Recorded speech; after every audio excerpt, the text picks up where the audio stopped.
Buon pomeriggio, siamo con Massimo Poggini, giornalista, e oggi è una giornata speciale. Oggi è il 4 marzo del 1943 nasceva Lucio Dalla. Sono passati 79 anni, qualche giorno fa è uscito il nuovo libro di Massimo Poggini, dedicato proprio a Lucio Dalla. Lucio Dalla, immagini e racconti di una vita profonda come il mare.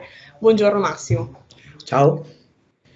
Ascolta Massimo, appunto è uscito questo tuo nuovo libro, ci parli di questo libro, tu cosa hai scoperto di Lucio Dalla scrivendo questo libro? Ma Lucio Dalla era un personaggio pazzesco. Io dico sempre che era un piccolo genio, ma molto grande. Storie su di lui ce ne sono veramente tantissime e tutte le volte comunque che tu scrivi un libro su qualche personaggio, anche se parti conoscendolo bene, comunque scopri tantissime cose, perché poi una volta parli con qualcuno che ha collaborato con lui e ti racconta una storia, te ne raccontano un'altra, poi oggi con internet schiacci un bottone e vengono fuori 10.000 storie. Ho scoperto che era un pazzo scatenato, ma questo già l'avevo verificato di persona quando era in vita. Ho scoperto che era appunto un genio, ho scoperto che ha lasciato un'eredità pazzesca a livello artistico che secondo me non finirà mai. E tra le tante cose che hai scoperto ci sono anche due aneddoti che collegano Lucio Dalla al Veneto. In realtà soltanto uno dei due è raccontato nel tuo libro, si riferisce al 1967 quando abbiamo scoperto che Lucio Dalla ha sfiorato la Coppa Volpi alla Mostra del Cinema Coppa Volpi per il miglior attore protagonista. Ce ne parli? Sì, lui, allora, in quel periodo lui già cantava, aveva già inciso dischi, aveva partecipato a un paio di festival di Sanremo, ma senza nessun successo. I fratelli Taviani, che lo avevano conosciuto qualche anno prima, esattamente nel 1964, facendo un carosello, probabilmente quelli più giovani non sanno neanche cos'era il carosello. Carosello era la pubblicità che faceva una volta la Rai, ed erano proprio dei filmini che duravano un paio di minuti, e Lucio Dalla, che all'epoca faceva parte dei Flippers, un complesso abbastanza famoso per quel periodo.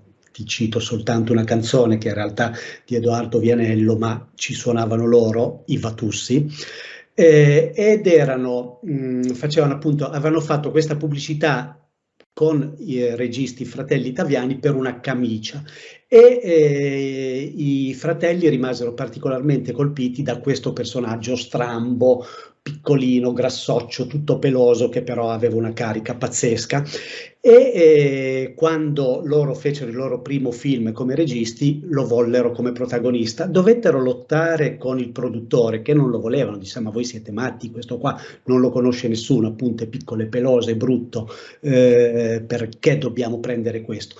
Al che i Taviani combinarono un incontro tra Dalla e il produttore.